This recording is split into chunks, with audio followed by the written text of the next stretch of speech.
A celebration worth mentioning with special invited guests from the government, diplomatic corps and friends from Algeria. Like Namibia, Algeria is a semi-arid country with deserts, and as we boast with the Namib, Algeria is home of the biggest desert, the Sahara Desert. The country, with a population of more than 38 million people, faces similar issues as we as Namibians.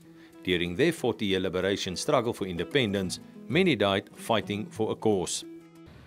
The Algerian people have made great sacrifices to assume their collective destiny to recover freedom.